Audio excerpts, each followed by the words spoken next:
So hello guys, मैं फिर से कुछ जेई मेंस एडवांस का क्वेश्चन मैं इधर डिस्कशन करने जा रहा हूँ। देखो, ये है तुम्हारा रिएक्टेंट, थोड़ा साइज बड़ा है इसका। ये है तुम्हारा रिएक्टेंट, इसके साथ क्या दिया है, ये है और एक रिएक्टेंट। रिएजेंट क्या है, OH माइनस। तो तुम समझ रहे हो OH माइनस क्या करेगा, एसिडिक हाइड्रोजन को पकड़ेगा। तो OH माइनस हीट दिया हुआ है एंड सबसे बाद ये तुम्हारा रिएजेंट दिया हुआ है CH3OH। So you have to identify which one is the correct answer. This one A, this one B, this one C and this one D। Which one is correct one. So सबसे पहले देखो, ये जो तुम्हारा reactant है इसको मैंने इधर ड्रॉ किया हुआ है, ठीक है। देखो, इधर है C डबल बॉन्डो, इधर है C डबल बॉन्डो। इस कार्बन के साथ एक मिथाइल ग्रुप जुड़ा हुआ है, तो उसको मैं क्या लिख सकता हूँ, मिथाइल ग्रुप, ठीक है।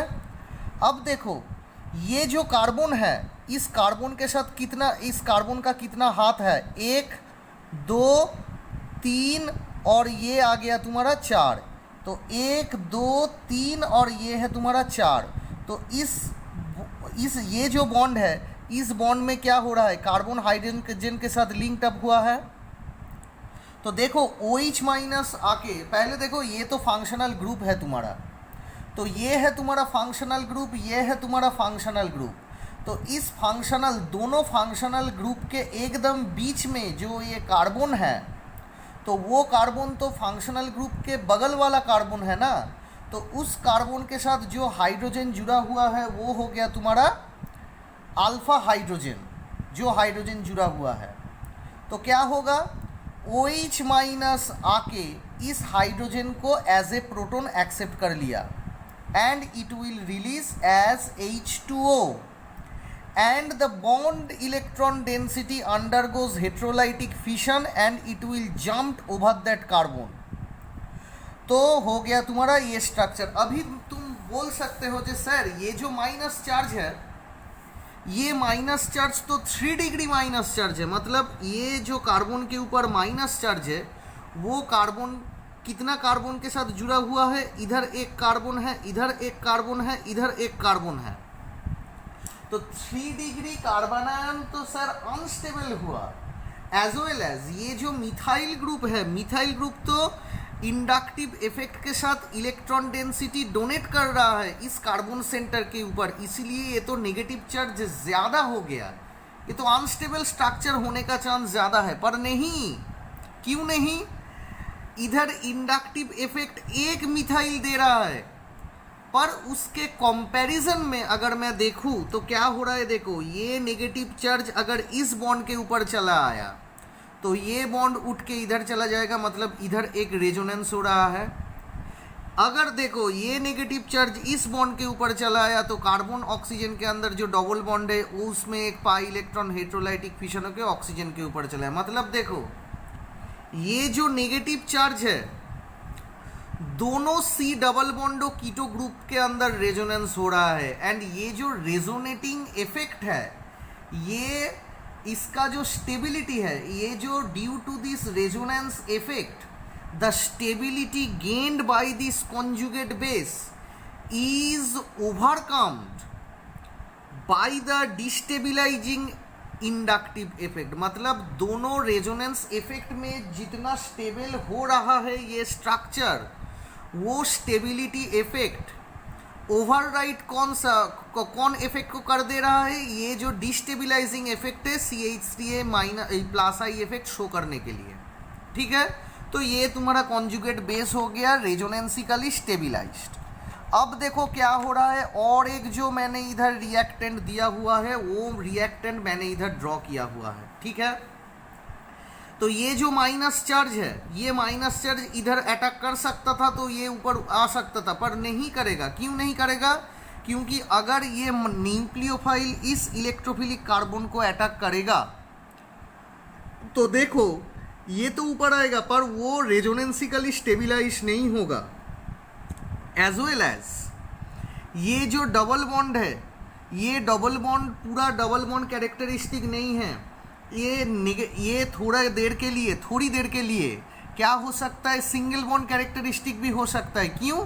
क्योंकि ये जो रेजोनेंस है ये तो कॉन्जुगेशन में आ रहा है ना, तो due to this conjugation the bond between carbon and oxygen is not 100% double bond, is not 100% single bond. So electrophilic center is not present there, electrophilic center is present here.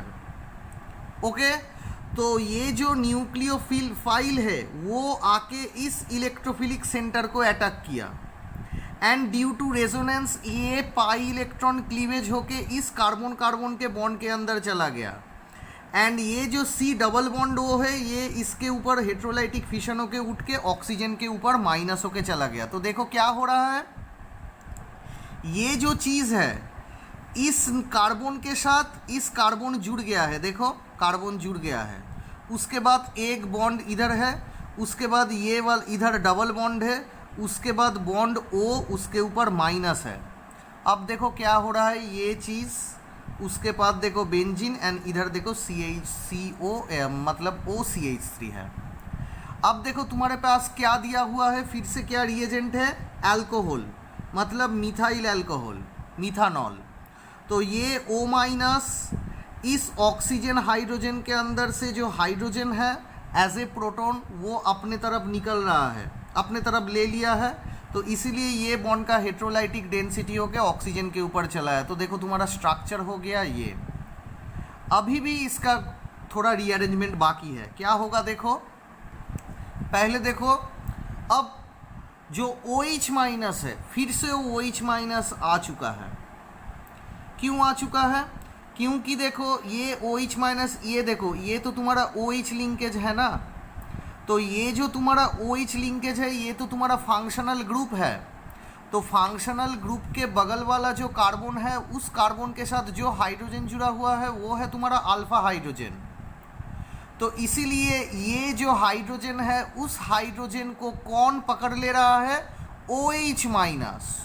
So OH- बाहर से as a reagent आके इस carbon के साथ जुड़ा हुआ जो hydrogen है उस हाइड्रोजन को एक्सेप्ट कर रहा है एज ए प्रोटॉन। तो ये बॉन्ड का हेट्रोलाइटिक फिशन होके बॉन्ड का इलेक्ट्रॉन डेंसिटी किसके ऊपर चला आया, इसके ऊपर चला है, इसलिए माइनस चार्ज हो गया। अब देखो इधर क्या हो रहा है, OH इस बॉन्ड के अंदर से हाइड्रोजन एज ए प्रोटॉन निकल गया, बॉन्ड का इलेक्ट्रॉन डेंसिटी इस कार्बन के ऊपर चला आया एंड ड्यू टू रेजोनेंस ये pi bond linkage heterolytic fission होके इस कार्बन के ऊपर चला आया। ठीक है, तो ये जो कार्बन के ऊपर चला आया ये जो नेगेटिव चार्ज इधर होगा वो नेगेटिव चार्ज इस प्रोटॉन को ले लिया और इधर न्यूट्रल हो गया। तो देखो ये जो this proton which is released it will be accepted by this negative charge, मतलब इधर एक कीटोएनॉल टॉटोमरिज्म हुआ है, मतलब इनॉल फॉर्म से कीटो फॉर्म हो गया है।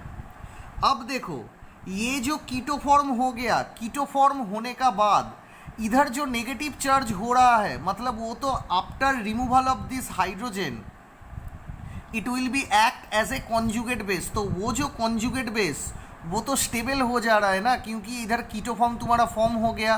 तो अगर ये कीटो फॉर्म हो गया तो ये जो नेगेटिव चार्ज है ये तो हो जाएगा, इसके अंदर रेजोनेंस हो जाएगा।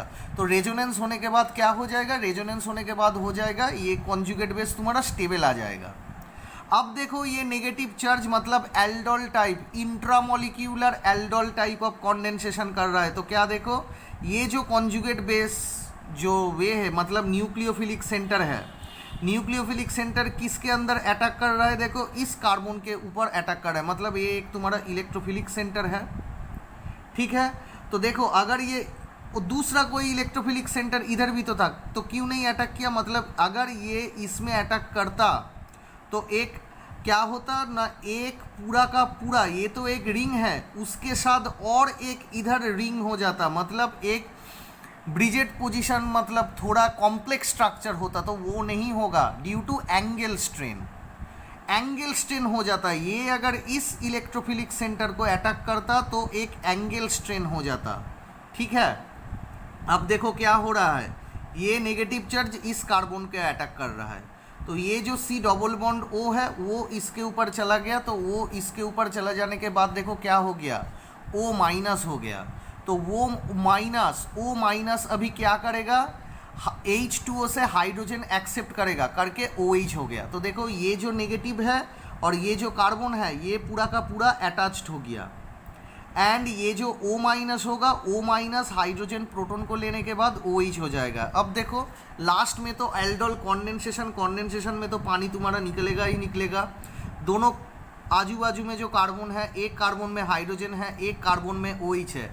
तो देखो एक जो कार्बन से जो बगल वाला जो कार्बन है, तो इस कार्बन के साथ जो हाइड्रोजन जुड़ा हुआ है उसके अंदर क्या होगा, हेट्रोलाइटिक फिशन होकर ये प्रोटॉन निकल जाएगा। तो बॉन्ड का इलेक्ट्रॉन डेंसिटी इसके ऊपर चला आया और ये OH माइनस बाहर निकल के इधर एक डबल बॉन्ड फॉर्म कर गया।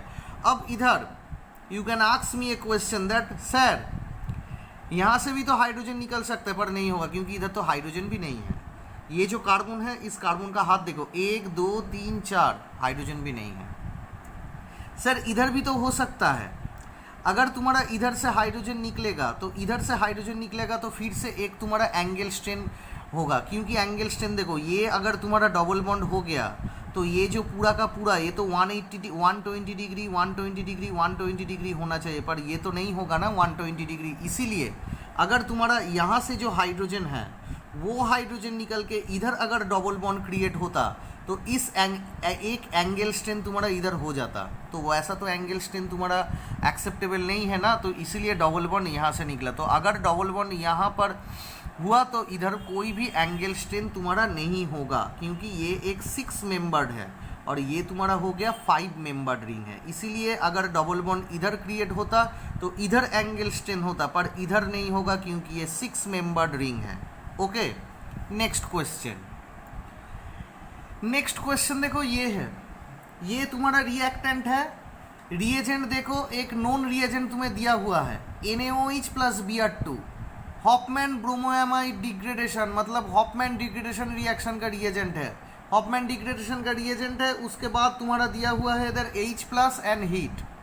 तो सबसे पहले देखो, before entering into the solution, सबसे पहले देखो ये जो हॉफमैन ब्रोमाइड रिएक्शन है, ये हॉफमैन ब्रोमाइड रिएक्शन के अंदर क्या होता है, RCONH2 होता है, ठीक है। तो उसके अंदर अगर तुम Br2 एंड NaOH दे दो तो क्या होगा, CO निकल जाएगा एंड ये तुम्हारा हो जाएगा RNH2। तो ये मैंने पहले ही तुम्हें डिस्कस कर चुका हूँ। तो ये रिएक्शन व रीअरेंजमेंट कैसा होता है तो ये मैं डिस्क्रिप्शन बॉक्स में दे दूंगा, तो वहाँ से तुम लोग देख लेना। तो देखो क्या हो रहा है, ये रिएक्टेंट है, ये रिएजेंट है, you have to identify which one is the correct answer. चारों के चारों ऑप्शन है। तो सबसे पहले देखो मैंने रिएक्टेंट लिखा हुआ है Br2 NaOH, Hoffmann degradation. Search करो कहाँ पर CONH2 है, ये देखो C डबल बॉन्ड NH2। तो ये हो गया तुम्हारा R ग्रुप, ये हो गया तुम्हारा R ग्रुप। तो Br2 NaOH क्या होता है, RCONH2 से CO निकल के RNH2 फॉर्म कर देता है। तो देखो क्या हो गया, ये हो गया तुम्हारा R ग्रुप, ये हो गया तुम्हारा C डबल बॉन्डो, ये हो गया तुम्हारा NH2।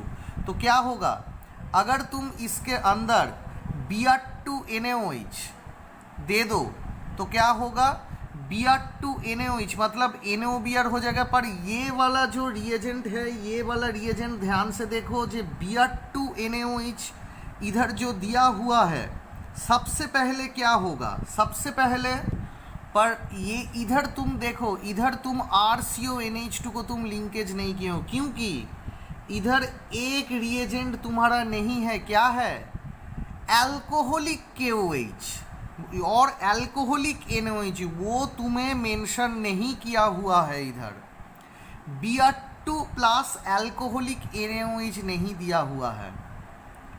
एज वेल एज इधर देखो C double bond O as well as OH linkage है। तो तुम क्या कर सकते हो, इधर देखो, ये तो देखो C double bond CH3 linkage है। तो ये तुम्हारा हो गया कीटो ग्रुप, उसके साथ CH3 जुड़ा हुआ है। तो इधर देखो Br2 अल्कोहलिक NaOH नहीं दिया हुआ है, सो Br2 NaOH और कौन रिएक्शन में तुम्हारा आता है इधर, तो हॉफमैन में तो नहीं आएगा, तो कहाँ पर आएगा, आएगा हैलोफॉर्म रिएक्शन में। किस में आएगा, हैलोफॉर्म रिएक्शन के अंदर। ठीक है, तो देखो आइडेंटिफाई करो ठीक से। तो आइडेंटिफाई करने के टाइम में देखो क्या है, आइडेंटिफाई करने के टाइम में जो तुम्हारा मीडियम है वो मीडियम है तुम्हारा प्रोटोनिक मीडियम, मतलब H+ दिया हुआ है। ठीक है, तो ये माइल्ड एसिडिक, ये होता है तुम्हारा माइल्ड एसिडिक कंडीशन। तो ये माइल्ड एसिडिक कंडीशन भी है, as well as Br2 alcoholic NaOH नहीं दिया है, दिया हुआ है Br2, only Br2 NaOH, as well as mild acidic condition.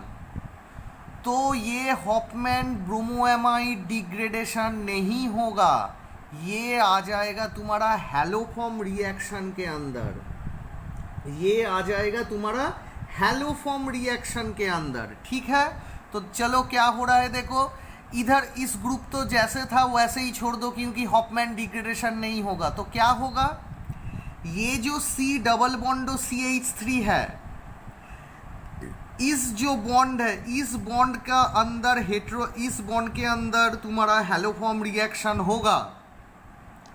उसके बाद ये जो C डबल बॉन्ड O है वो तुम्हारा हो जाएगा COOH।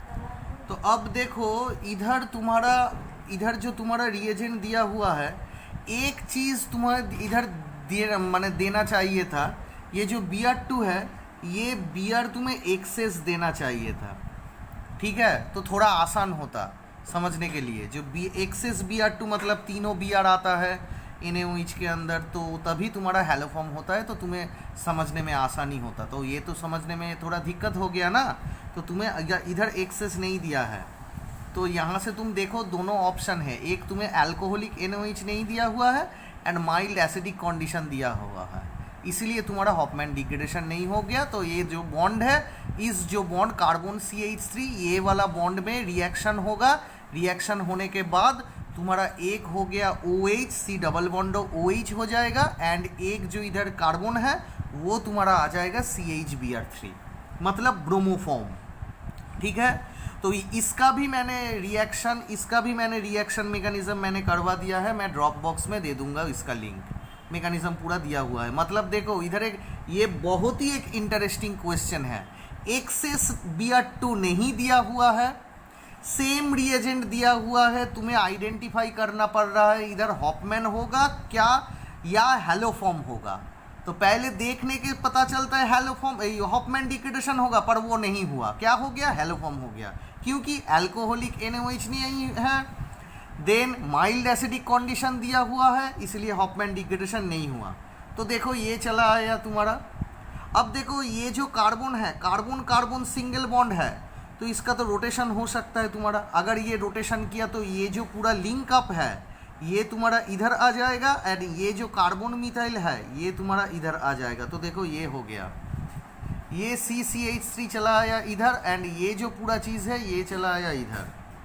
अब देखो क्या हो रहा है, ये तो नाइट्रोजन के ऊपर लोन पेयर है, वो लोन पेयर एक acid base type of reaction है, लोन पेयर H को ले लिया, ये जो ऑक्सीजन हाइड्रोजन का अंदर जो बॉन्ड है, बॉन्ड का हेट्रोलाइटिक फिशन होकर ऑक्सीजन के ऊपर चला है, तो ये हो गया ये स्ट्रक्चर।